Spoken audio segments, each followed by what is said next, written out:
baada ya kumhimidi Allah subhanahu wa ta'ala na kumtakia sala na salam mtume Muhammad sallallahu alayhi wasallam, na yusia nafsi yangu pamoja na kuhusia nyinyi kumcha Allah subhanahu wa ta'ala. Tunaendelea na kitabu chetu chenye jina la Al-Fusulu fi sirati ar-rasuli sallallahu alayhi wasallam, madarasa yanayohusu sira ya mtume sallallahu alayhi wasallam. Na kitabu hichi ni cha al-Imam Ibn Kathir rahimahullahu ta'ala, mwenye tafsiri ya Qur'ani mashuhuri inayoitwa tafsir ya Ibn Kathir. Na hii ni darsa ya 3 tongea tulipoanza kitabu hichi. Darsa ya kwanza tulisoma utangulizi wa kitabu na sehemu ndogo ya darasa la mwanzo linalohusu sira nasaba ya mtume sallallahu alayhi wasallam. Kisha kwenye darsa ya pili tukakamilisha sehemu iliyobakia katika nasaba ya mtume sallallahu alayhi wasallam. Na leo kwenye darsa hii ya 3 tunaingia katika darasa linalohusu nasaba ya mtume sallallahu alayhi wasallam baada ya babu yake Adnan. Anasema al-Imam Ibn Kathir rahimahullahu ta'ala rahmatan wasi'a, faslun fi dhikri nasabihi sallallahu alayhi wasallam ba'da Adnan. Hili ni darasa linalohusu kutaja nasaba ya mtume sallallahu alayhi wasallam baada ya babu yake Adnan. Tulieleza katika madarasa yaliyotangulia kuwa nasaba ya mtume sallallahu alayhi wasallam hakuna shaka kuwa inafika mpaka kwa Ismail alayhi salam, mtoto wa Ibrahim. Hakuna shaka katika hilo, na wanawachuoni wote wamekubaliana katika hilo kuwa nasaba yake mtume sallallahu alayhi wasallam inafika mpaka kwa Ismail ambaye ni mtoto wa Ibrahim alayhi masalam. Lakini hii nasaba ya mtume mpaka kwa Ismail imegawika sehemu mbili. Sehemu ya kwanza, nasaba yake mtume mpaka babu yake Adnan. Nasaba ya mtume mpaka kwa babu yake Adnan. Nasaba hii ni sehemu ambayo wamekubaliana wanawachuoni. Idadi ya babu waliokuwa kuanzia kwa Abdul Muttalib mpaka kwa Adnan, idadi yake wanawachuoni wamekubaliana kuwa ni idadi 20, na tumesoma kuanzia Abdul Muttalib wa kwanza mpaka kwa Adnan ni babu 20. Hii ni sehemu ambayo wanawachuoni wamekubaliana idadi yake. Mababu walikuwepo hapa ni mababu 20 wa mtume sallallahu alayhi wasallam, na vile vile wakakubaliana majina yao kama tulivyosoma: Ibn Abdul Muttalib, Ibn Hashim, Ibn Abd Manaf, Ibn Qusay, Ibn Kilab, Ibn Murrah, Ibn Ka'b, Ibn Lu'ay, Ibn Ghalib, Ibn Fihr, Ibn Malik, Ibn An-Nadr, Ibn Kinana, Ibn Khuzaimah, Ibn Mudrika, Ibn Ilyas, Ibn Mudar, Ibn Nizar, Ibn Ma'ad, Ibn Adnan. Wanawachuoni wamekubaliana idadi ya mababu waliokuwa kuanzia kwa Abdul Muttalib mpaka kwa Adnan 20, na wamekubaliana majina yao. Hii ni sehemu ya kwanza ya nasaba ya mtume. Sehemu ya pili, nasaba ya mtume baada ya babu yake wa 20 ambaye ni Adnan mpaka kwa Ismail. Sehemu hii wanawachuoni wametofautiana idadi ya mababu waliokuwa hapa. Kuna babu wangapi kuanzia kwa Adnan babu wa 20 mpaka kwa Ismail, na vile vile wakatofautiana katika majina yao. Wengine wanasema huyu jina lake ni hili, wengine wanasema hapana, jina lake ni hili. Kwa hiyo wametofautiana hapa, tofauti kubwa wanawachuoni. Lakini pamoja na tofauti yao, hakuna shaka kwamba nasaba yake inafika mpaka kwa nani? Ismail alayhi assalam. Ismail ambaye ni mtoto wa Ibrahim alayhi assalatu wassalam. Hivyo hivyo nasaba yake mtume baada ya Ibrahim mpaka kwa Adam, baada ya Ibrahim mpaka kwa Adam, pia nasaba hii wanawachuoni umetofautiana mababu waliokuwa baina yake na majina yao. Sasa fasli hii ndio atataja sehemu inayohusu nasaba ya mtume baada ya Adnan, babu yake wa 20. Anasema faslun fi dhikri nasabihi sallallahu alayhi wasallam baada Adnan. Hili ni darasa kutaja nasaba yake mtume sallallahu alayhi wasallam baada ya Adnan, baada ya babu yake Adnan. Anasema wa hadha an-nasabu alladhi suqnahu ila Adnan la miryata fihi wala nizaa wa huwa thabitun bitawaturi wal ijma'. Anasema Imam Ibn Kathir, wa hadha an-nasab, na hii nasaba, alladhi suqnahu, ambayo tumeileta, anakusudia nasaba iliyotangulia, na hii nasaba ambayo tumeileta ila Adnan, mpaka kwa Adnan, Muhammad ibn Abdullah ibn Abdul Muttalib ibn Hashim, ila Adnan, mpaka kwa Adnan.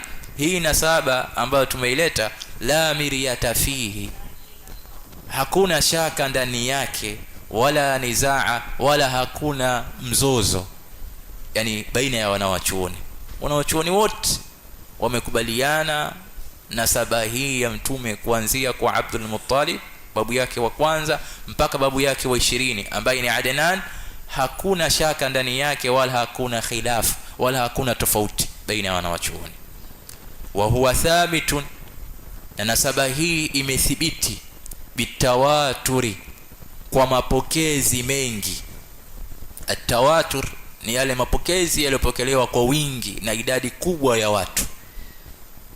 Wa huwa thabitun, na nasaba hii imethibiti, bitawaturi, kwa mapokezi mengi, wal ijma', na imethibiti kwa makubaliano ya wanawachuoni wamekubaliana, wamepatana kuwa nasaba hii kuanzia kwa Abdul Muttalib mpaka kwa Adnan, hakuna shaka katika idadi yake, ni babu 20, na hakuna shaka katika majina yao, ndo hayo. Kisha akaendelea kusema wa inna masha'nu fima ba'da dhalika, na kwa hakika jambo, fima ba'da dhalika, jambo liko katika nasaba inayokuja baada ya hapo. Wa inna masha'nu, na hakika hapana vingine, ash'anu jambo, kwa maana khilafu, fima ba'da dhalika, iko baada ya nasaba hiyo, baada ya Adnan. Sasa hapa ndo kuna tatizo lenyewe ni kule kutofautiana kwa wanawachuoni katika idadi ya mababu waliokuwa baina ya Adnan mpaka kwa Ismail na majina yao. Lakin la khilafa baina ahli an-nasabi wa ghayrihim min ulama'i ahli al-kitabi anna Adnana min waladi Ismaila nabiyillahi. Lakini anasema Imam, lakini la khilafa, hakuna khilafu, hakuna tofauti baina ya ahli nasabi, baina ya watu wa nasaba, yani wale wajuzi wa nasaba, wenye kujua nasaba. Tulieleza kuwa katika elimu na katika fani mbalimbali ni ilmu al-ansab, ni elimu inayohusu nasaba. Elimu hii kwa Waarabu ni jambo maarufu, kwa sababu wao wanatilia umuhimu nasaba za kinyume na huku kwetu. Kwa ipo elimu ya ilmu al-ansab, na wale wanaoisoma au kujishughulisha na elimu hiyo wanaitwa ahlun nasab.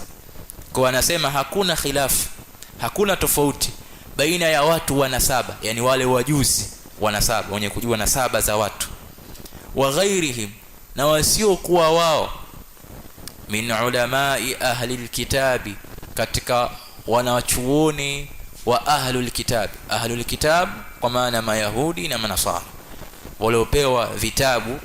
Ikitajwa ahlul kitab wanakusudiwa alyahudu wan nasara, mayahudi na manasara.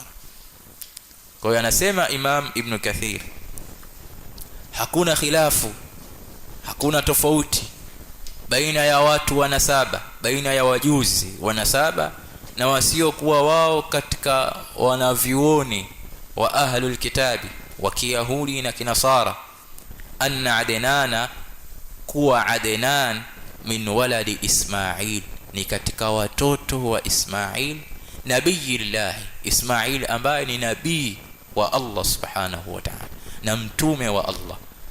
Kwa hiyo hakuna khilafu kuwa Adnan ni katika watoto wa Ismail. Yani Adnan nasaba yake inaenda, ambaye ni babu wa mtume wa 20, inaenda paka kwa Ismail. Hakuna khilafu katika hilo. Khilafu ipo katika idadi ya mababu waliokuwa kati yao. Baina ya Adnan na Ismail kuna mababu wangapi hapa wametofautiana, na majina ya hawa mababu wametofautiana, lakini kufika kwa Ismail hakuna khilafu katika hili, kwa nasaba ya Adnan ambayo ndo nasaba ya mtume inafika mpaka kwa Ismail ambaye ni mtoto wa Ibrahim. Wa huwa dhabihu ala sahihi min qawli sahabati wal a'imma. Wa huwa dhabihu, anaendelea Imam kusema wa huwa, na huyo Ismail ndiye adhabihu, ndiyo adhabih ala sahihi min qawli. Katika baadhi ya vitabu imekuja min qawli, lakini vizuri na usahihi kama katika nuskha nyingine min qawli, kuna ya min qawli sahabati wal a'imma. Wa huwa, na huyo Ismail ndiye adhabih, ndiye aliyetaka kuchinjwa. Adhabih ni yule aliyetaka kuchinjwa, yani Allah subhanahu wa ta'ala alimwamrisha Ibrahim alayhi salam kwa namna ya kumtahini na kumpima amchinje mtoto wake Ismail, kama ilivyokuja hilo katika suratu As-Safat. Ibrahim akamweleza mtoto wake kwamba mimi nimeona katika ndoto, na ndoto za manabii ni kweli, ni wahi. Nabii au mtume akiota, maana yake ile ndoto yake inakuwa ni kweli na inakuwa ni agizo kutoka kwa Allah subhanahu wa ta'ala. Ibrahim akamwambia mtoto wake Ismail, inni ara fil manami anni adhbahuka fanzur madha tara, kwamba mimi nimeota katika ndoto kwamba nakuchinja wewe.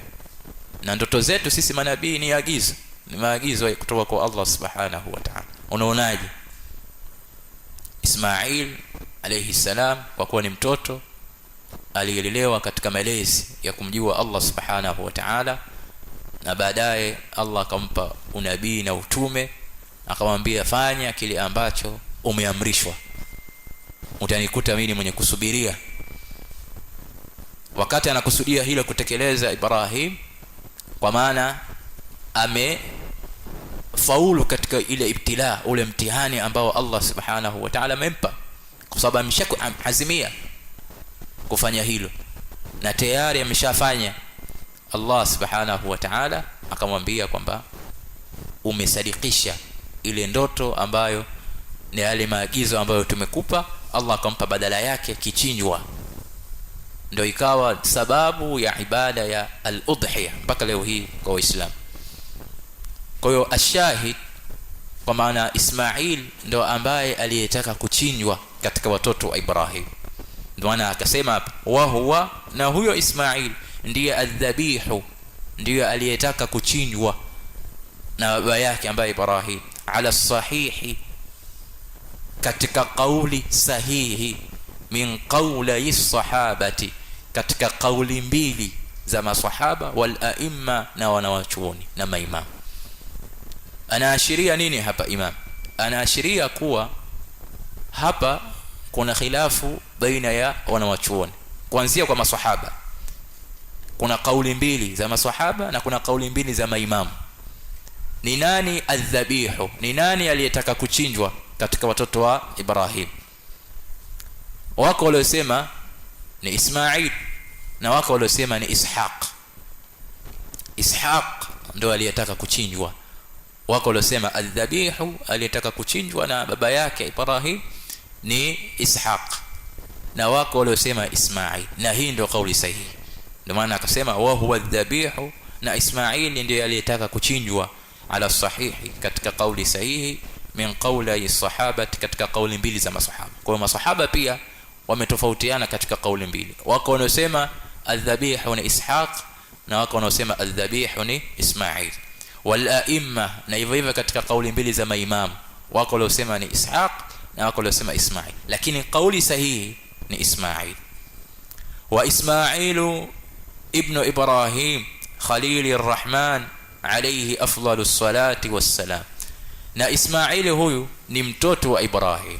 Huyu Ismail ni mtoto wa Ibrahim. Kwa nasaba ya mtume tukisema inafika kwa Ismail, maana yake inafika kwa Ibrahim, kwa sababu Ismail ni mtoto wa Ibrahim.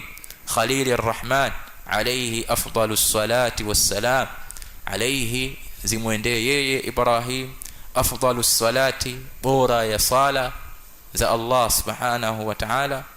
Na tukisema sala za Allah kwenda kwa mtume katika mitume yake, maana yake tunamuomba Allah subhanahu wa ta'ala amsifie huyo mtume wake. Kwa tunaposema sallallahu ala Muhammad, Allah amsalie mtume Muhammad, kwa maana tunamuomba Allah subhanahu wa ta'ala amsifie mtume Muhammad katika malaika, katika viumbe vitukufu. Kwa aliposema hapa alayhi zimwendee Ibrahim afdalus salati, bora ya sala, yani bora ya sifa njema za Allah subhanahu wa ta'ala, amsifu yeye, wassalamu, na amani imwendee yeye Ibrahim. Wa qad ikhtulifa fi kam abin bainahuma ala aqwal. Wa qad ikhtulifa, na wametofautiana wanaochuoni, fi kam abin, kuna baba wangapi, kuna babu wangapi, bainahuma, yani baina Adnana wa Ismail, baina ya Adnan na Ismail. Waqad ikhtulifa, wametofautiana wanachuoni, fi kam abin bainahuma, kuna baba wangapi baina yao, yani baina ya Adnan wa Ismail, baina ya Adnan ambaye ni babu wa 20 wa mtume, na kati yake na kati ya Ismail kuna babu wangapi, kuna baba wangapi hapa? Ala aqwalin, wametofautiana wachuoni juu ya kauli tofauti, juu ya kauli mbalimbali. Kuna kauli mbalimbali zaidi ya 2 na kuendelea. Akasema Imam, fa aktharu ma qila 40 aban wa aqallu ma qila 7 aba'in wa qila 9 wa qila 15 thumma ikhtulifa fi asma'ihim. Fa aktharu ma qila, idadi kubwa iliyosemwa. Sababu tumesema kuna tofauti hapa katika kauli mbalimbali. Kuna baba wangapi baina ya Adnan na Ismail? Fa aktharu ma qila, idadi kubwa iliyosemwa 40 aba, kati yao, kati ya Adnan na Ismail kuna baba 40, kuna babu 40, yani kuna babu 40 mpaka kufika kwa Ismail. Kuanzia kwa Adnan ambaye ni babu wa 20 wa mtume mpaka kwa Ismail kuna babu 40. Wa aqallu ma qila, na idadi ndogo iliyosemwa 7 aba, kuna babu 7 baina ya Adnan mpaka Ismail, kuna babu 7 peke yake. Kwa hizo ni kauli mbili. Kauli ya kwanza idadi kubwa iliyosemwa, kauli ya pili idadi ndogo iliyosemwa. Wa qila 9, kauli ya tatu wako waliosema baina yao wako babu 9. Wa qila 15, kauli ya 4 wako waliosema babu 15. Thumma ikhtulifa fi asma'i, vile vile wakatofautiana katika majina yao. Hao mababu 40 au 7 au 9 au 15, hao pia wametofautiana majina yao. Kuna mwingine anasema huu jina lake ni hili, mwingine anasema hapana jina lake ni hili. Na hili tumeeleza kwamba nasaba baada ya Adnan mpaka kwa Ismail ni sehemu ambayo maulama wametofautiana idadi ya mababu na majina yao. Anaendelea Imam kusema waqad kariha ba'd as-salafi wal a'immatu al-intisaba ila ma ba'da Adnan wa yuhka an Malik ibn Anas al-Asbahi al-Imam rahimahullah annahu kariha dhalik. Anasema Imam mtunzi wa kitabu Imam Ibn Kathir waqad kariha ba'd as-salafi, na kwa hakika wamechukia baadhi ya wema waliotangulia. Inapotajwa neno as-salaf inakusudiwa wema waliotangulia kuanzia masahaba wa Mtume sallallahu alayhi wasallam na waliokuja baada yao katika at-tabi'un ambao ni wanafunzi wa masahaba, na waliokuja baada yao ambao ni wanafunzi wa masahaba atba'u tabi'in, na waliokuja baada yao katika maimamu waongofu mpaka leo hii. Kwa wale wote waliotangulia katika wema kuanzia masahaba, at-tabi'un, atba'u tabi'in, kisha maimamu, wote wanaingia katika wema waliotangulia, wale ambao wamekufa wakiwa ni waislamu, wakiwa katika hali ya tauhid, wakiwa ni wenye kumwamini Mtume sallallahu alayhi wasallam. Anasema waqad kariha ba'd as-salafi, na kwa hakika wamechukia baadhi ya wema waliotangulia, so wote, baadhi yao, wal a'imma, na baadhi ya maimamu wamechukia al-intisaba, kutaja nasaba ya Mtume sallallahu alayhi wasallam ila ma ba'da Adnan, kutaja nasaba ya Mtume baada ya Adnan wamechukia. Kwa nini wamechukia? Wamechukia baadhi ya wema waliotangulia na baadhi ya maimamu, mtu kutaja nasaba ya Mtume baada ya Adnan wamechukia. Sema si jambo zuri, usitaje nasaba ya Mtume baada ya Adnan, tosheka nasaba ya Mtume mpaka kwa Adnan, kwa sababu ni sehemu ambayo wamekubaliana na wachuoni na imethibiti, kama alivyosema Ibn Kathir mwanzo, akasema hii imethibiti kwa tawatur, kwa mapokezi mengi na kwa makubaliano ya wanawachuoni. Hiyo itaji. Ama baada ya Adnan usitaji. Wako waliochukia na wako ambao hawakuchukia, kwa sababu kasema baadhi, kwa maana baadhi hawajachukia, lakini wako waliochukia. Na miongoni mwa hao waliochukia anasema wa yuhka, na inanukuliwa an Malik, kutoka kwa Malik ibn Anas al-Asbahi, nasaba yake inasibishwa kwa al-Asbahi al-Imam. Na huyu tunamzungumzia Malik ibn Anas al-Imam, imamu Malik ibn Anas ambaye ni imamu katika wale maimamu wanne. Wa kwanza Imam Abu Hanifa, wa pili Imam Malik, ndio tunamzungumzia hapa. Inasumuliwa kutoka kwake yeye annahu kariha dhalika, kwamba yeye alichukia hilo. Yeye ni katika wale waliochukia, katika maimamu waliochukia kutaja nasaba ya Mtume iliyokuja baada ya Adnan ni Imam Malik. Kwa nini wamechukia? Kwa nini wamechukia hawa maimamu? Kwa sababu wanasema umetoa wapi nasaba hiyo? Umetoa wapi nasaba hiyo? Nasaba ya Mtume mpaka kwa Adnan, naam, imethibiti kwa mapokezi mengi, lakini baada ya Adnan aina laka hadha an-nasab? Umetoa wapi hii nasaba? Kitu gani kinachokuthibitishia kwamba hii ndio nasaba inayoanzia kwa Adnan mpaka kwa Ismail? Kwa sababu hii haijathibiti kwa tawatur wala haijathibiti kwa makubaliano na wachuoni. Kwa hiyo hao wamechukia kwa sababu ya kule kutothibiti kwa mapokezi mengi kama ilivyothibiti ya nyuma, ndio ikapelekea wao kuchukia hilo, kuitaja nasaba. Sio haramu, lakini wakachukia, wakasema haipendezi kwa sababu hakuna kinachothibitisha moja kwa moja idadi ya hao mababu na majina yao, ndio maana wakatofautiana. Qala al-Imam Abu Umar ibn Abd al-Barr fi kitab al-Imbah.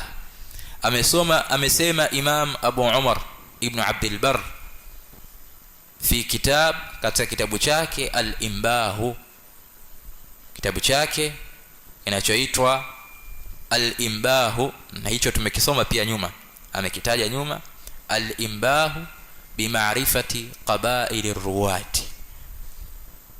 Anasema imamu huyu, walladhi alayhi a'immatu hadha ash-sha'ni fi nasabi Adnana, na kile ambacho wako nacho,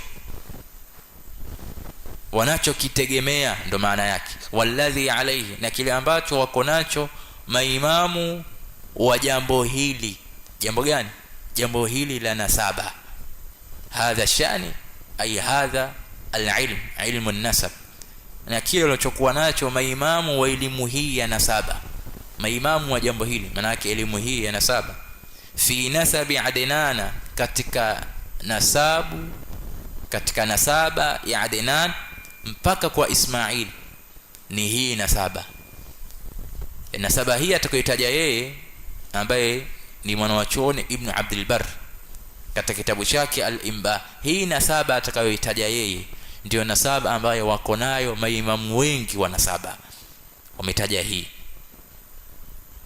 Kama tulivyosema, wako baadhi ya maimamu walichukia kuitaja nasaba hii kwa sababu hakuna kinachothibitisha moja kwa moja, na wako ambao hawakuchukia. Qalu, wakasema nasaba ya Adnan mpaka kwa Ismail, wakasema Adnanu ibn Udad, Adnanu ibn Udad ibn Muqawwam ibn Nahur, babu watatu kianzia kwa Adnan. Udad wa kwanza, Adnan ibn Udad, kisha ibn Muqawwam, kisha ibn Nahur, kisha ibn Tayrah, ibn Ya'rub, kisha ibn Ya'rub, ibn Yashjub, kisha ibn Yashjub,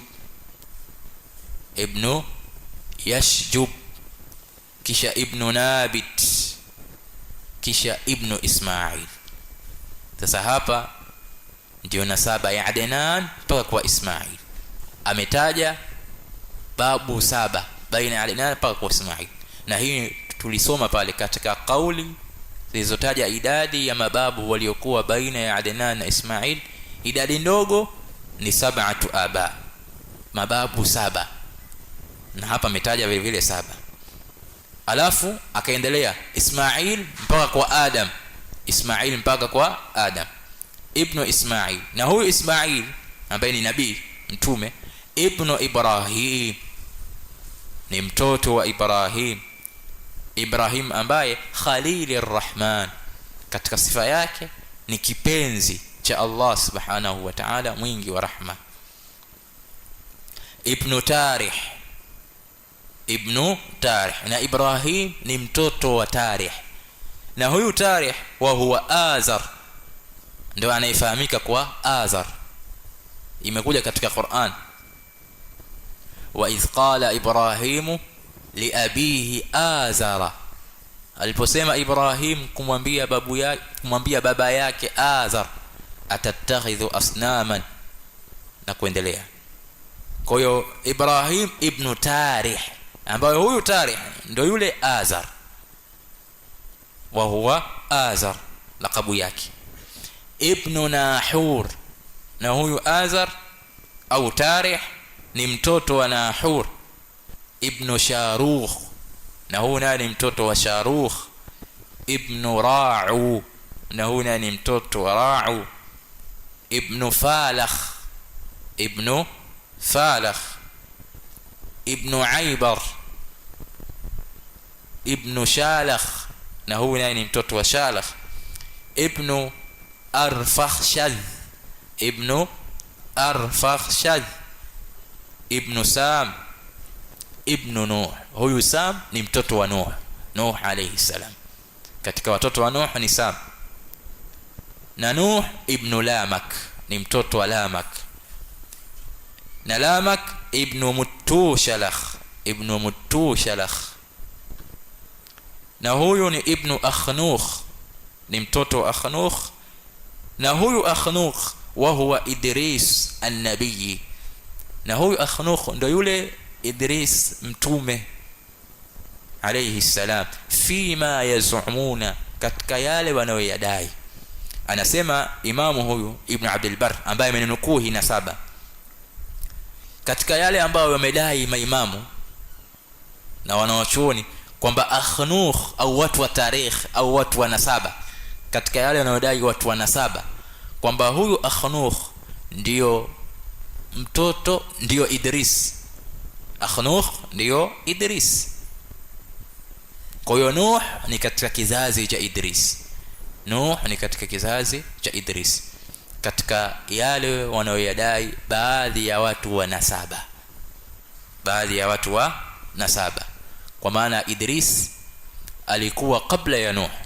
Idris alikuwa kabla ya Nuh, na wako waliosema Idris alikuja baada ya Nuh, wako waliosema kwamba Idris amekuja baada ya Nuh, na wako waliodai katika watu wa tarikh na watu wa nasaba, na hii ndio kauli ambayo watu wengi wanafahamu kwamba Idris alikuwa kabla ya Nuh, yani Adam, Idris, kisha ndo Nuh. Anasema wa huwa Idris an-Nabii alayhi salam, na Akhnukh ndio yule Idris mtume alayhi salam, fima yazumuna, katika yale wanaodai watu wa nasaba, katika yale wanaodai watu wa nasaba. Wallahu a'lam. Kisha akasema shekhe, lakini Allah ndo mjuzi zaidi kwamba je, huyo Akhnukh ndo Idris mtume au ni mwingine. Wa huwa awwalu bani adama u'tiya an-nubuwwa ba'da adama wa Shith. Anasema wa huwa, na yeye Idris ndio awwalu bani adam, ndio mwanadamu wa mwanzo, u'tiya an-nubuwwa, kupewa unabii. Yeye ndio mwanadamu wa mwanzo kupewa unabii baada adama, baada ya Adam wa Shith, na Shith, baada ya Adam kupewa unabii, na baada ya Shith wa mwanzo baada ya hawa wawili ni Idris, katika yale yanayosemwa. Wa awwalu man khatta bil qalam, na yeye ndio wa mwanzo katika wanadamu wa mwanzo kuandika kwa kalamu, kuandika kutumia kalamu ni Idris. Kwa ni jambo ambalo limeanza, ikiwa ni kauli sahihi, ni jambo ambalo limeanza tangu na tangu kale. Iqra bismi rabbikal ladhi khalaq, khalaqal insana min 'alaq, iqra wa rabbukal akram alladhi 'allama bil qalam, ambaye amemfundisha mwanadamu kuandika kwa kalamu. Kwa hiyo mwanadamu wa mwanzo kuandika kutumia kalamu, kuandika kwa kalamu ni Idris. Wa awwalu man khatta bil qalam, na yeye ndio mwanadamu wa mwanzo kuandika kwa kalamu. Lakini kauli hii inapokelewa kwa mapokezi dhaifu, yani hadithi yake iliyokuja kueleza hili kwamba wa mwanzo kuandika kwa kalamu ni Idris, mapokezi yake ni dhaifu. Na huyu Idris ibn Yardi ni mtoto wa Yard ibn Mahlail, na Yardi ni mtoto wa Mahlail, na huyu ni ibn Qainan, ni mtoto wa Qainan, ibn Yanash, mtoto wa Yanash, ibn Shith, na huyu ni mtoto wa Shith, na Shith ibn Adama, ni mtoto wa Adam alayhi salatu wassalam. Kwa hiyo hii ni nasaba ameitaja kuanzia kwa Adnan mpaka kwa Adam, pamoja kwamba wanaochuoni umetofautiana idadi ya mababu waliokuwa hapo na majina yao. Yeye ametaja hivi kwa kuzingatia kwamba watu wengi wa nasaba ndio wanataja hivi, lakini wako wengine wametaja kinyume na hivi. Hakadha dhakarahu Muhammad ibn Ishaq, hivi nasaba hii aliyotaja yeye hapa, hakadha dhakarahu, hivi ndivyo alivyotaja Muhammad ibn Ishaq, mwana wa chuoni huyu Muhammad ibn Ishaq ibn Yasar al-Madani, ibn Yasar al-Madani, ambaye huyu ni mtu wa Madina, sahibu sirati an-nabawiyya, mwenye kitabu kinachoitwa as-siratu an-nabawiyya. Muhammad ibn Ishaq ni mwanachuoni mkubwa katika upande wa sira, na upande wa vita. Amebobea sana katika upande wa sira ya mtume sallallahu alayhi wasallam na vita vyake, na ameandika vitabu katika hivyo. Kwa hiyo hivi ndio ametaja mwanachuoni huyu. Wa ghairuhu, na mwingine min ulama'i nasabi, katika wanachuoni wa nasaba. Wa qad nadama dhaka, kisha akasema wa qad nadama dhaka Abu al-Abbas Abdullah ibn Muhammad الناشي المعتزلي في قصيدة يمدح فيها رسول الله صلى الله عليه وسلم. وقد نظم ذاك، na ametunga utungo, ametunga mashairi. Waqad nadhama, maana ametunga mashairi, dhaka, hayo au hilo la nasaba ya mtume sallallahu alayhi wasallam. Waqad nadhama dhaka, na ameandika mashairi katika hilo, katika nasaba ya mtume kuanzia Adnan mpaka kwa Ismail, na Ismail mpaka kwa Adam. Ameandika mashairi katika hilo Abu al-Abbas, mwanachuoni huyu Abu al-Abbas Abdullah ibn Muhammad an-Nashi al-Mu'tazili, ambaye huyu ni Mu'tazila.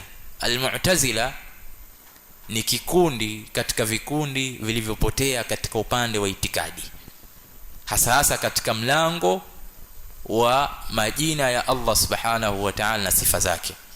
Kwa hiyo huyo mwanachuoni, pamoja kwamba ni mwanachuoni katika mlango huu wa nasaba na upande wa tarikh, lakini itikadi yake si itikadi ya sawa sawa, si itikadi ya ahli sunnah wal jamaa. Huyu itikadi yake ni itikadi ya kikundi hicho kilichopotea katika upande wa itikadi, al-Mu'tazili. Fi qasidatin, katika mashairi yake, katika kasida yake. Kasida ni mashairi katika lugha ya Kiarabu. Si kila mashairi yanaitwa kasida. Ili mashairi yaitwe kuwa ni kasida katika lugha ya Kiarabu, na ikitaja kasida haikusudi hizi kasida ambazo zinazoimbwa hizi, la. Kwenye lugha ya Kiarabu ikitaja kasida maana yake ni mashairi ambayo yamekusanya beti 7 na kuendelea. Kuanzia beti 7 na kuendelea ndio inaitwa kasida. Chini ya hapo haitwi kasida. Imeeleka hapo? Na tukisema kasida katika lugha ya Kiarabu inakusudiwa ni mashairi, sio kasida hizi unazoimba hawa watu wa madufu na mfano wake, hapana. Kwa fi qasidatin, katika mashairi yake, yamdahu fiha Rasulullah sallallahu alayhi wasallam, akimsifu ndani yake, ndani ya mashairi hayo mtume wa Allah sallallahu alayhi wasallam. Waqad awradaha, na ameyaleta haya mashairi, ameileta hii qasida al-Imam Abu Umar. Imam Abu Umar ameileta qasida hii. Abu Umar kamtaja sana katika kitabu hichi. Abu Umar kwa maana ni yule Ibn Abdul Barr, mwanachuoni mkubwa ambaye ni maarufu, Ibn Abdul Barr, kunia yake ni Abu Umar. Ameitaja qasida hii, qad awradaha, ameileta qasida hiyo na mashairi hayo al-Imam mwanachuoni huyu Abu Umar ambaye ni Ibn Abdul Barr, ameileta katika kitabu chake. Wa shaykhuna, na ameileta qasida hiyo shekhe wetu. Anayesema hivi ni Imam Ibn Kathir. Imam Ibn Kathir katika mashekhe zake wakubwa, ana mashekhe wengi, lakini katika mashekhe zake wakubwa tulitaja mwanzo wa kitabu, katika mashekhe zake wakubwa ni Al-Hafidh Al-Mizzi, mwanachuoni anaitwa Abul Hajjaj Al-Hafidh Al-Mizzi. Ameitwa Al-Hafidh kwa sababu amebobea katika upande wa hadithi. Aliposema wa sheikhuna, vile vile ameitaja kasida hiyo, ameyataja mashairi hayo shekhe wetu. Akisema shekhe wetu bila kumtaja jina lake, anamkusudia huyu Al-Hafidh Al-Mizzi. Na sio kwenye kitabu hichi, kitabu chochote ikiwa unasoma cha Imam Ibn Kathir, akisema wa sheikhuna, na shekhe wetu, ana mashekhe wengi, lakini akasema tu wa sheikhuna na shekhe wetu bila kumtaja, basi mara nyingi anamkusudia Al-Hafidh Al-Mizzi. Huyo ndio shekhe wake mkubwa aliyedumu kwake kwa muda mrefu. mpaka tulieleza shekhe wake akamuozesha binti yake Zainab, kwa maana Imam Ibn Kathir ameoa kwa shekhe wake kulingana na ule ukaribu waliokuwa nao. Kwa alipakisema wa sheikhuna na shekhe wetu anamkusudia Al-Hafidh Al-Mizzi. Vile vile ameitaja kasida hiyo na mashairi hayo yameyataja fi tahdhibihi, katika kitabu chake kinachoitwa Tahdhibul Kamal.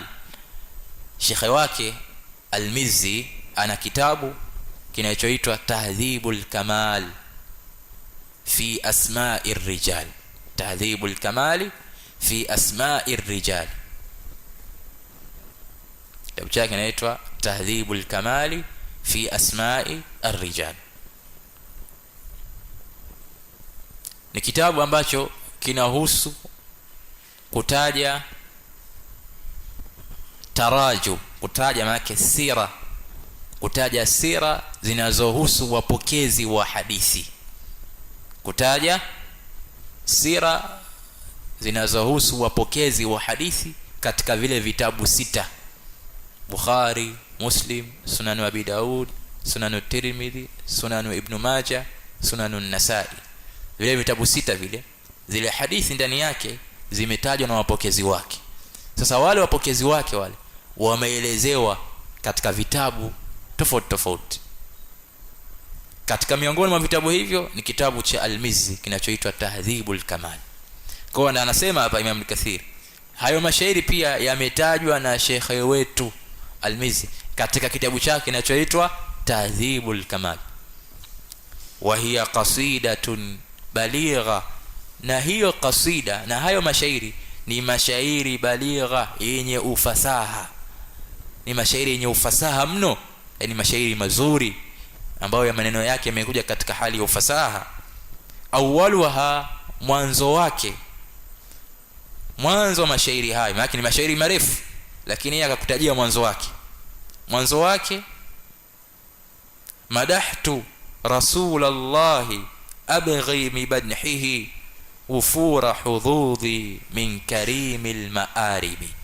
Anasema ambaye ni Abul Abbas aliyetunga mashairi haya ni yule mwanachuoni Abul Abbas ambaye itikadi yake si itikadi ya ahli sunna wal jamaa, lakini alipomsifu hapa mtume kamsifu kwa maneno mazuri kabisa, maneno yenye ufasaha. madahtu rasulallahi abghi bimadhihi ufura hududhi min karimil maaribi. madahtu imra'an faqa almadiha muwahhidan biawsafihi an mub'idin wa muqaribi. Anasema madahtu rasulallahi, nimemsifu mtume wa Allah, mjumbe wa Allah sallallahu alayhi wasallam. Katika mashairi yangu haya na katika kasida yangu hii nimemsifu mtume wa Allah na mjumbe wa Allah. abghi mi madhihi, nataraji, natafuta, bimadhihi, kwa kumsifu yeye mtume wa Allah, mjumbe wa Allah, nataraji ufura hududhi, kujaa kwa mafungu yangu, yani mafungu ya thawabu na mafungu ya ujira, na nataraji Allah nilipe kwa kumsifu mtume sallallahu alayhi wasallam. abghi bimadhihi, natafuta, bimadhihi, kwa kumsifu mjumbe wa Allah. ufura hududhi, kujaa kwa mafungu yangu ya thawabu, yani Allah nijazie thawabu na ujira. min karimil maaribi, kwa natafuta kujaa kwa hayo mafungu yangu ya thawabu. min karimi, kutoka kwa Allah ambaye ni karimil maaribi, ni mzuri wa fadhila. Al-maarib kwa maana al-fadhail, ni mzuri wa fadhila na vipawa vile anavyovitoa. Ndio maana katika nuskha, yani katika vitabu vingine imekuja min karimil mawahibi, min karimi al-mawahibi, nataraji kwa kumsifu mtume kujaa kwa mafungu yangu ya thawabu, Allah nijazie mafungu ya thawabu na ujira kutoka kwa huyo ambaye ni Allah subhanahu wa ta'ala. Karimil ma'arif, ni mzuri wa vipawa, ni mzuri wa fadhila. Kisha kaendelea madahtu mra'an, huu ni mwanzo wa mashairi yake ambayo anamsifu mtume wa Allah. madahtu mra'an, nimemsifu kiumbe, nimemsifu mtu ambaye faqa almadiha, amefuku maana yake amezidi, maana ya kufuku maana yake amezidi. Almadiha, sifa zote anazosifiwa. Almadiha ni yale maneno ambayo mtu anasifiwa, yale maneno mazuri ambayo mtu anasifiwa. Kwa hiyo mtume sifa zake hata umsifu vipi ni zaidi ya hayo maneno unayomsifu. Kwa hiyo mimi namsifia mtume, lakini kiuhalisia ndio anasema kiuhalisia mtume sallallahu alayhi wasallam ni kiumbe ambacho sifa zake zimezidi sifa hizi zangu ninazomsifu, na maneno mengine yote anayosifiwa na mtu yoyote mtume ni zaidi ya vile anavyomsifu, kwa sababu ni sayyidul anam wa afdalul khalq. Madahtu mra'an, nimemsifu mtu ambaye faqa almadiha, amefuku sifa zote nzuri, amezidi maneno yote mazuri anayoambiwa yeye, anayosifiwa yote ameyazidi. Muwahhidan bi awsafihi, tena amepwekeka kwa sifa zake. Hakuna anayefanana naye, hakuna anayelingana na mtume sallallahu alayhi wasallam katika sifa zake. Muwahhidan bi awsafihi, aliyopwekeka kwa sifa zake. An mub'idin, kutokana na yule mwenye kumsifu kwa mbali. Mub'id, kutokana na yule mwenye kumsifu kwa mbali. Wa muqaribi, na yule mwenye kumsifu kwa karibu. Muwahhidan bi awsafi, amepwekeka mtume sallallahu alayhi wasallam kwa sifa zake nzuri. An mub'idin, kutokana na yule mwenye kumsifu kwa mbali. Wa muqarib, na yule mwenye kumsifu kwa karibu. Yani yule anayemsifu kwa mbali kwa maana hajaishi naye mtume sallallahu alayhi wasallam au hajasubina naye akawa anamsifu, basi mtume amepokeka sifa zake kutokana na huyu, yani hawezi kumsifu akatimiza vizuri kumsifu kama alivyo. Wa muqarib, na yule alikuwa karibu naye vile vile, aliishi naye akampenda akamjua mtume akajua vile vile, hawezi kumsifu kama vile ambavyo alivyo mwenyewe mtume sallallahu alayhi wasallam. Muwahhidan bi awsafi, aliyopokea kwa sifa zake. An mub'idin, kutokana na yule mwenye kumsifu kwa mbali. Wa muqarib, na yule mwenye kumsifu kwa karibu. Wote hawawezi kumsifu mtume sallallahu alayhi wasallam kwa sifa zake vile zilivyo, kwa sababu yeye amezidi maneno yote anayosifiwa. Fajami'u qaba'il al-arab, kisha anaendelea imam anasema fajami'u qaba'il al-arab mujtami'una ma'ahu fi Adnan, makabila yote ya Waarabu mujtami'una ma'ahu, wanakutana na mtume sallallahu alayhi wasallam fi Adnan, katika babu yake wa 20 ambaye ni Adnan. Wote wanakutana kwa Adnan, kwa makabila yote ya Waarabu. Lakini hapa tukisema jami'u qabail arab wanakusudia wale Adnaniya. Tulisoma kule nyuma kwamba Waarabu wanagawika katika pande mbili, kuna Waarabu ambao ni Adnaniya na kuna Waarabu ambao ni Qahtaniya, ambao hawa ni Yaman, watu wa Yaman. Kwa hiyo wale Adnaniya, makabila yote ya Waarabu ya Adnaniya wanakutana na mtume katika Adnan. Kwa hiyo wote wanakuwa na ukaribu, wana mahusiano na qaraba na udugu na mtume sallallahu alayhi wasallam. Walihadha qala Allah ta'ala, kwa ajili hii Allah subhanahu wa ta'ala akasema qul la as'alukum alayhi ajra illa almawaddata fil qurba. Qul, sema ewe mjumbe, ewe mtume, kuambia hao Waarabu, la as'alukum alayhi ajra, siwaombi alayhi, juu ya kufikisha kwangu, juu ya kulingania kwangu, siwaombi ujira wa aina yote, sitaki malipo. La as'alukum alayhi ajra, siwaombi katika kufikisha, katika kulingania, siwaombi ujira wa aina yote. Illa almawaddata fil qurba, isipokuwa ninachowaomba mapenzi yenu kwa ajili ya huu karibu wetu. Illa almawaddata, isipokuwa naomba mapenzi yenu, akimnipende mimi. Fil qurba ay li ajli qarabati, kwa ajili ya ukaribu wangu kwenu nyinyi na mahusiano baina yangu na baina nyinyi, mnipende kwa ajili hiyo.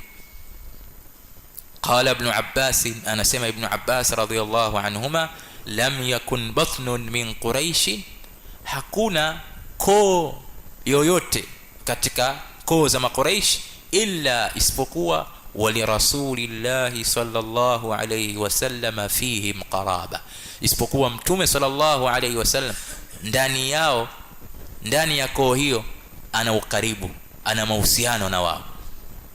Hakuna koo yote ya Quraysh isipokuwa na mtume sallallahu alayhi wasallam ndani yao ana ukaribu, ana udugu.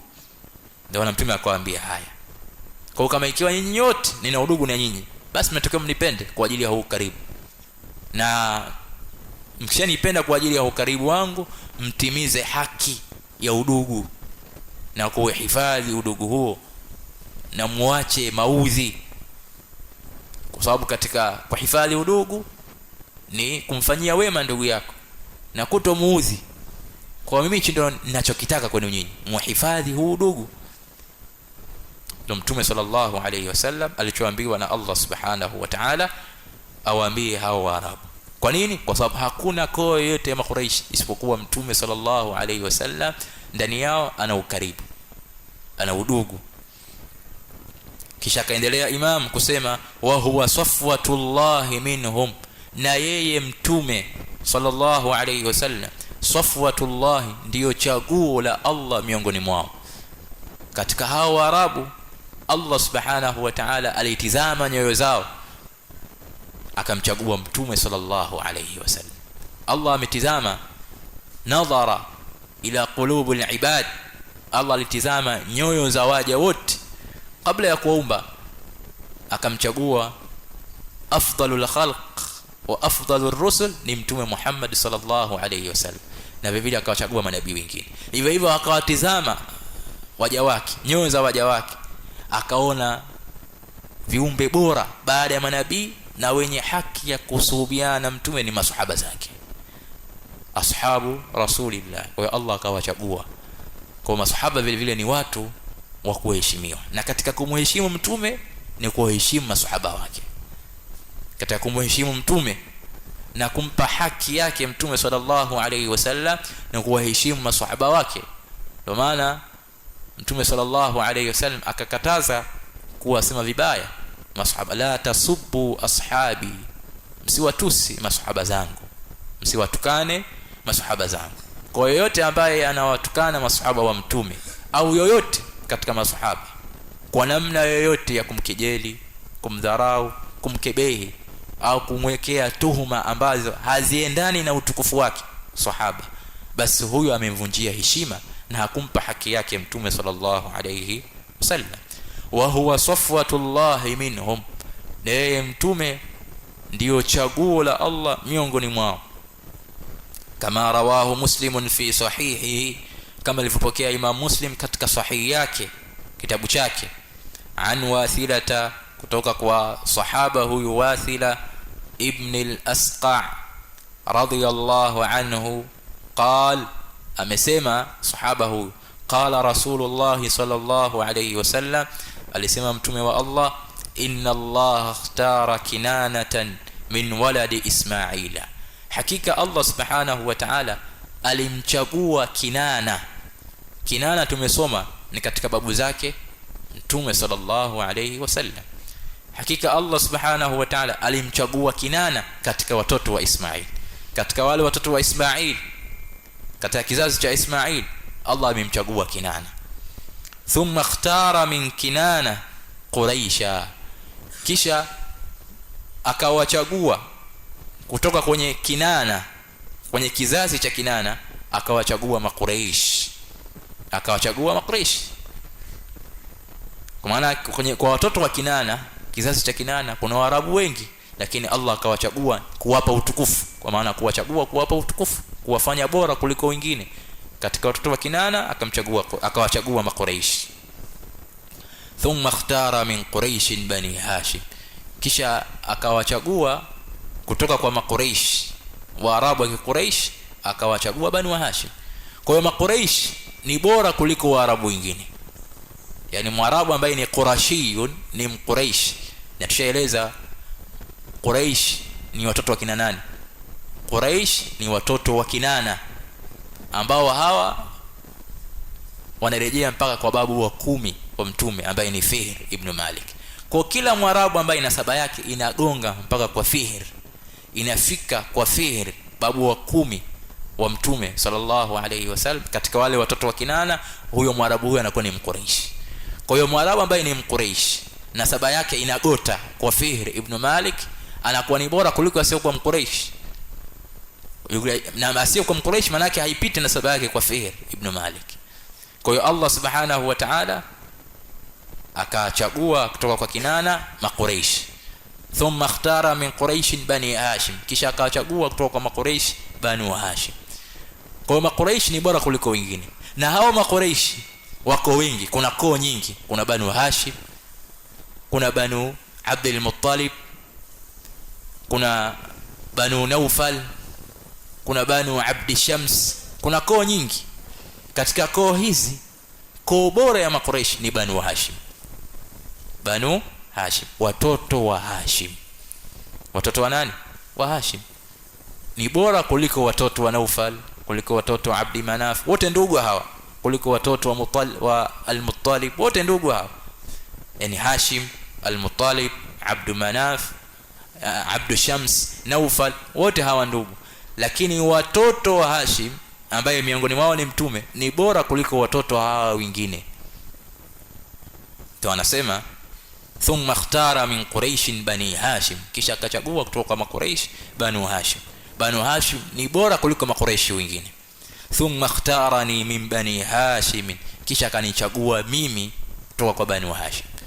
Na katika banu Hashim mbora wao ni mtume sallallahu alayhi wasallam. Kwa hiyo mtume ndio bora wa Waarabu na ndio bora wa viumbe wote. Wakadhalika anasema Imam, hivyo banu Israila anbiya'uhum wa ghayruhum yajtami'una ma'ahu fi Ibrahima al-Khalil alayhi salatu wassalam. Hivyo wana wa Israeli, anbiya'uhum, manabii wao wa banu Israil, wa ghayruhum, na manabii wa wengine wasiokuwa wao, manabii wao na manabii wa wasiokuwa wao, wote yajtami'una ma'ahu, wanakutana pamoja na mtume fi Ibrahima, kwa Ibrahim, na saba zao zote zinarejea kwa Ibrahim al-Khalil alayhi salatu wassalam, alladhi, Ibrahim ambaye ja'ala Allah fi dhurriyyatihi, Allah ameweka katika kizazi chake an-nubuwata, unabii, wal kitab, na vitabu. Yani Ibrahim kizazi chake walipatikana manabii wengi na wakapewa vitabu, kama Allah subhanahu wa ta'ala alivyoeleza hilo. Miongoni mwa hao Ismail mtoto wake nabii, wengine wa hao ni Ishaq naye kazaa nabii Yaqub, na Yaqub kazaa nabii Yusuf, na kuendelea baada ya hapo, wote wanarejea kwa Ibrahim. Musa, Isa, wote wanarejea kwa Ibrahim. Wa hakadha amara Allah subhanahu bani Israila ala lisani Musa alayhi salam. Wa hakadha, na hivyo amara Allah subhanahu wa ta'ala amewaamrisha banu Israila, amewaamrisha wana wa Israeli ala lisani Musa, kupitia ulimi wa Musa alayhi salam. Hivyo Allah subhanahu wa ta'ala aliwaamrisha wana wa Israeli kupitia ulimi wa Musa alayhi salam. Aliwaamrisha nini? Aliwaamrisha kumtukuza mtume sallallahu alayhi wasallam, wa huwa fi at-Taurat, na hayo maamrisho ya Allah subhanahu wa ta'ala kwa wana wa Israeli kupitia Musa, hayo maamrisho yapo katika Taurati, kama dhakarahu ghayru wahidin min al-ulama, kama alivyotaja hilo asiyekuwa mmoja katika wanawachuoni. Wametaja kwa maana hayo maamrisho ya Allah kwa wana wa Israeli yapo katika Taurati, wametaja hilo zaidi ya mmoja katika wanawachuoni. Mimman, katika wale ambao, wanawachuoni ambao jamaa, waliokusanya bisharatil anbiya'i bihi, bishara za manabii wengine kwa mtume sallallahu alayhi wasallam. Kuna wanawachuoni wamekusanya katika vitabu vyao maneno ya bishara walioyatoa manabii wengine kwa nani? Kwa mtume Muhammad sallallahu alayhi wasallam. Kwa maana manabii wengine walitoa maneno ya bishara kumbashiria mtume atakayekuja, ambaye ni mtume wa mwisho, ambaye ni mtume Muhammad. Kwa wanawachuoni maneno yote yale wameyakusanya katika vitabu vilivyotangulia. kama dhakarahu ghairu wahidin, kama alivyotaja hilo asiyokuwa mmoja min alulama, katika wanawachuoni, mimman, katika wale ambao jamaa, wamekusanya bisharati alanbiya, maneno yenye bishara, maneno yenye bishara ya manabii wengine, bihi, kumbashiria mtume sallallahu alayhi wasallam, maneno yao wakimbashiria mtume sallallahu alayhi wasallam kwamba atakuja kama Isa alibashiria kuja kwa nani? Kwa mtume Muhammad sallallahu alayhi wasallam. Anna Allah ta'ala qala lahum, kwamba Allah subhanahu wa ta'ala aliwaambia wana wa Israil. Allah subhanahu wa ta'ala aliwaambia wana wa Israil kama ilivyokuja katika Taurati. Allah subhanahu wa ta'ala aliwaambia wana wa Israil ma ma'nahu, maneno ambayo maana yake ni hii. Yani haya maneno tutakayotaja hapa ni maneno ambayo yenye maana ya maneno yaliokuwa ndani ya Taurati, yani sio yale yale, sio kama yalivyo kwenye Taurati, isipokuwa ni maneno ambayo maana yake ni kama maana ya maneno yaliokuwa ndani ya Taurati.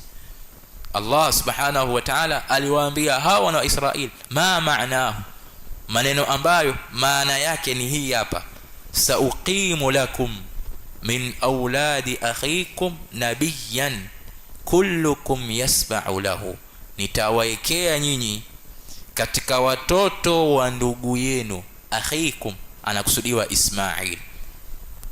Sauqimu lakum, nitawaekea nyinyi wana wa Israil, min auladi akhikum, kutoka kwa watoto wa ndugu yenu.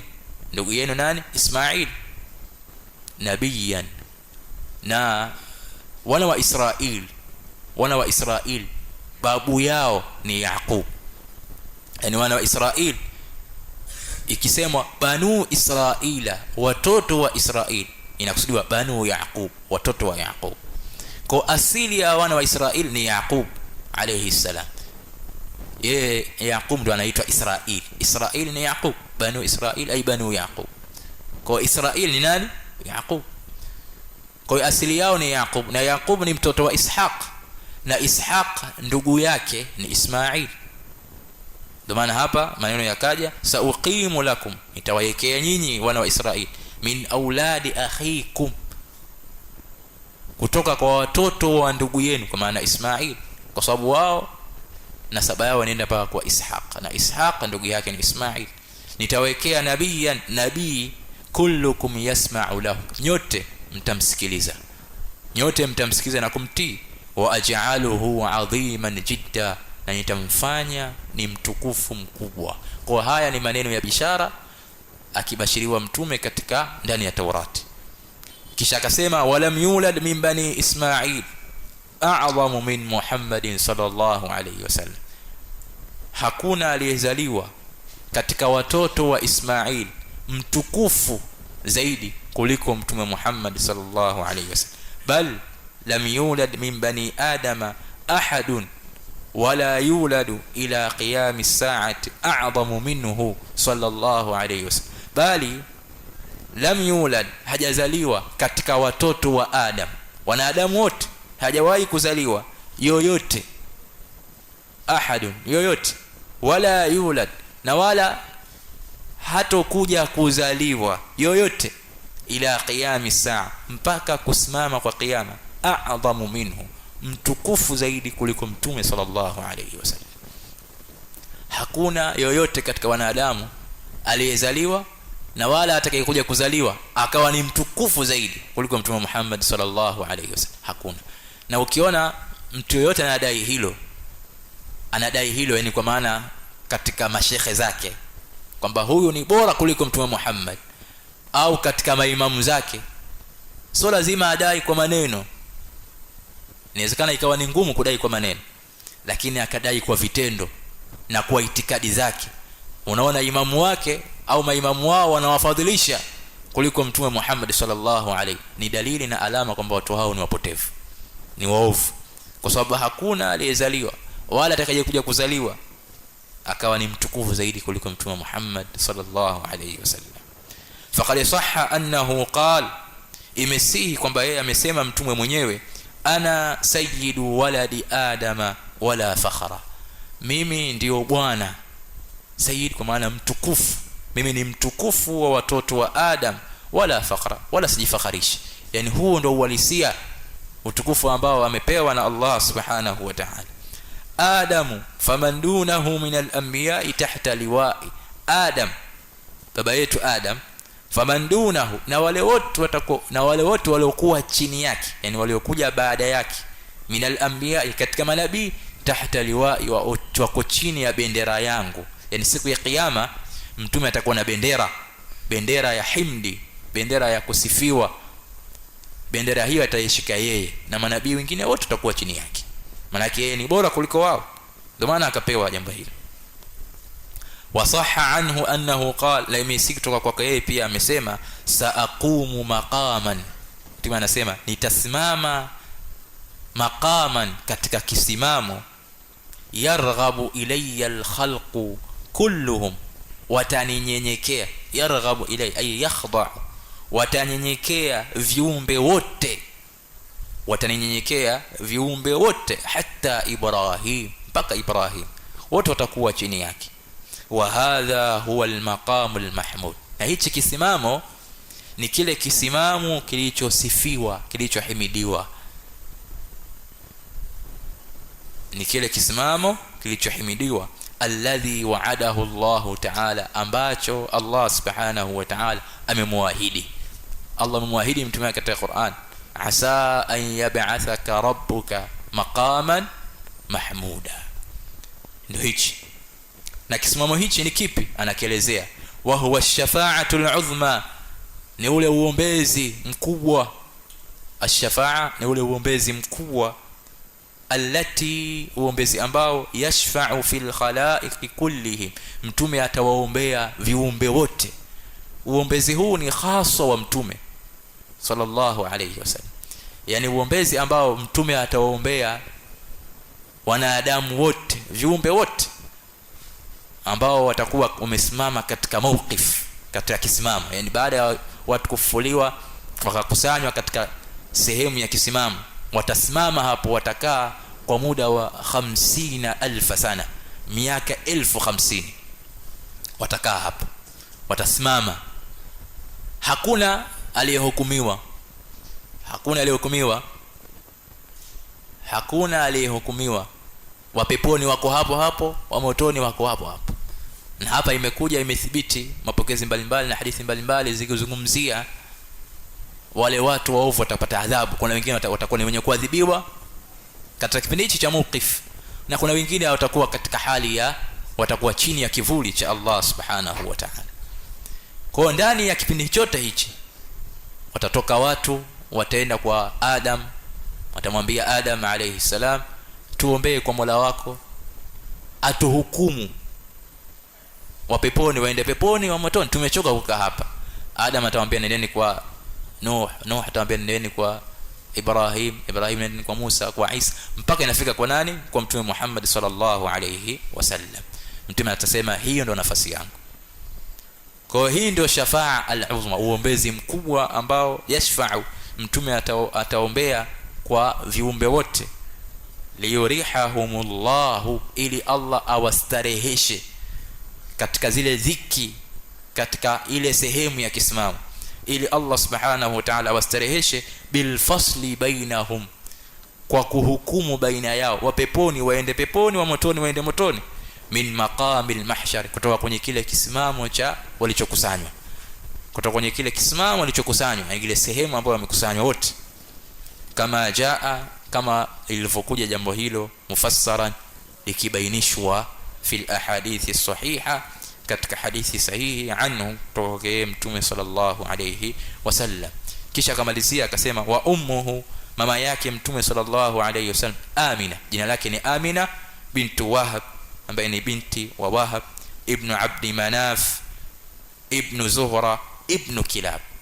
Kwa hiyo nasaba ya mama yake mtume na nasaba baba yake mtume zinakutana kwa Kilab, babu watano, ibn Murra, kuendelea mpaka kwa Adnan. Na hapa itakuwa ndio mwisho wa fasli hii ambayo inahusu kutaja nasaba ya mtume sallallahu alayhi wasallam baada ya Adnan. Tuomba Allah subhanahu wa ta'ala atuthibitishe katika Uislamu na atufishe hali ya kuwa naturidhia, atujalie tuwe miongoni mwa waja wake.